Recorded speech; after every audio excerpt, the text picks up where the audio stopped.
Hello friends, welcome back to Pradee's cookbook. இன்னைக்கு நம்ம ரொம்ப சூப்பரான பைனாப்பிள் ரசம் தான் பார்க்க போறோம்.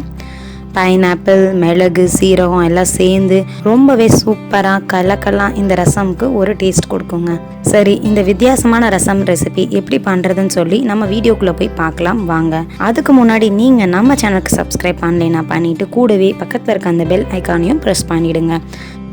முதல்ல இந்த ரசம் செய்யறதுக்கு 1/4 கப் அளவு துவரம் பருப்போட கொஞ்சமாக பெருங்காயமும் போட்டு நல்லா வேக வச்சுடுங்க. அது நல்லா மசிஞ்சு வெந்திருக்க மாதிரி பார்த்துக்கோங்க. இப்போ நம்ம ரசம்க்கான மசாலாஸ் எல்லாம் ரெடி பண்ணிக்கலாம். 2 பச்சை மிளகாவை ஒரு இடிக்கல்ல போட்டு இந்த மாதிரி நல்லா க்ரஷ் பண்ணி எடுத்துக்கோங்க. இப்போ நம்ம ரசம் பொடி செய்யலாம். ரசம் பொடி நம்ம ஃப்ரெஷ்ஷாக பண்ணுறதுக்கு 2 டீஸ்பூன் அளவுக்கு மிளகு, 2 டீஸ்பூன் அளவு ஜீரகம், 1 டீஸ்பூன் அளவு கொத்தமல்லி ஆட் பண்ணி அதையும் நல்லா க்ரஷ் பண்ணி எடுத்துக்கோங்க. இப்போ ஒரு மிக்ஸி ஜாரில் 2 தக்காளி ஆட் பண்ணிக்கோங்க. கூடவே 1 கப் அளவுக்கு கட் பண்ண பைனாப்பிளையும் ஆட் பண்ணிடுங்க. கருவேப்பிலையும் கொஞ்சமாக ஆட் பண்ணிடுங்க. இப்போ இதை எல்லாத்தையும் நல்லா அரைச்சி எடுத்துகிட்டு வந்துடலாம்.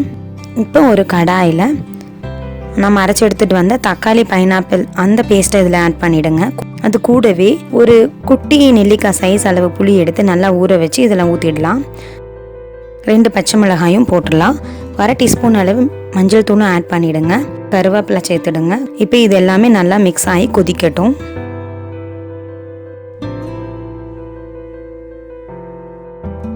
இது நல்லா கொதிச்சதுக்கப்புறமா நம்ம பெருங்காயம் போட்டு நல்லா மசிய வேக வச்ச பருப்பு தண்ணியும் இதில் ஆட் பண்ணிடலாம். இப்போ பருப்பு தண்ணி ஆட் பண்ணோன்னே ரொம்ப கொதிக்கக்கூடாது. இந்த பருப்பு தண்ணி ஆட் பண்ண இந்த டைமில் தேவையான அளவு உப்பு சேர்த்துக்கோங்க. உப்பு சேர்த்துட்டு நம்ம அரைச்சி எடுத்து வச்சுருக்க ரசப்பொடியை போட்டலாம். ரசப்பொடி போட்டோடனே கொத்தமல்லி தழை தூவி அடுப்பு ஆஃப் பண்ணிவிடுங்க. நம்ம இரும்பு சட்டி வச்சுருக்கிறதால நல்லா பாயில் ஆகுது. இப்போ நம்ம தாளிப்பு சேர்த்துடலாம்.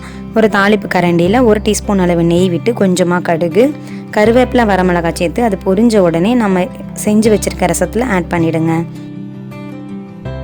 இப்போது நம்ம இந்த ரசத்தில் நல்லா குட்டியாக நறுக்கி வச்சுருக்க பைனாப்பிள் ஒரு 1/2 கப் அளவு எடுத்து இதில் ஆட் பண்ணிவிடுங்க. அப்போ தான் நம்ம இந்த ரசம் டேஸ்ட் பண்ணும்போது குட்டி குட்டியாக இருக்க அந்த பைனாப்பிளும் இந்த ரசத்தில் வர பைனாப்பிள் ஃப்ளேவரும் ரொம்பவே சூப்பராக இருக்குங்க. இதனோட சுவை பார்த்திங்கன்னா ரொம்பவே தூக்கலாக இருக்கும். இது நல்லா குழஞ்ச சாதத்தோடு இந்த ரசம் ஊற்றி சாப்பிடும்போது நிஜமாகவே இதனோட டேஸ்ட் வேறு லெவலில் இருக்குங்க. இந்த கொரோனா டைமில் விட்டமின் சி சத்து நிறைந்த இந்த ரசமை உங்கள் வீட்டில் நீங்கள் ட்ரை பண்ணி பாருங்கள். ட்ரை பண்ணி பார்த்துட்டு எப்படி இருந்ததுன்னு சொல்லி என் கூட கமெண்ட் செக்ஷனில் ஷேர் பண்ணிக்கோங்க. அது மட்டும் இல்லைங்க, இது வரைக்கும் நீங்கள் நம்ம சேனலுக்கு சப்ஸ்கிரைப் பண்ணலைன்னா மறக்காமல் சப்ஸ்கிரைப் பண்ணி பக்கத்தில் இருக்க அந்த பெல் ஐக்கானையும் ப்ரெஸ் பண்ணுங்கள். இந்த மாதிரி நிறைய டிஃப்ரெண்ட்டான வீடியோஸ் உங்களுக்காக காத்துட்டு இருக்கு. இந்த வீடியோ பிடிச்சிருந்தா மறக்காமல் உங்கள் ஃப்ரெண்ட்ஸ்க்கு ஷேர் பண்ணுங்கள், எனக்கு சப்போர்ட் பண்ணுங்கள். இந்த வீடியோக்கு ஒரு லைக்கும் போட்டுருங்க. தேங்க்யூ ஃபார் வாட்சிங்.